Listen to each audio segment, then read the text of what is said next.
So the primary endpoint of the study was progression-free survival by blinded independent central review. And the brentuximab vedotin plus CHP arm had a median progression-free survival of over 48 months, and that's more than doubled the CHOP arm, which was 20 months.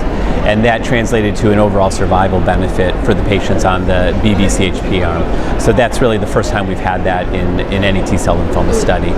That led to an FDA approval for this indication just before Thanksgiving. So even prior to the presentation, the FDA approved that regimen. The toxicity was looked at pretty carefully. There really was no significant safety signals seen with adding BV to CHP. The rates of neutropenia and febrile neutropenia were about the same.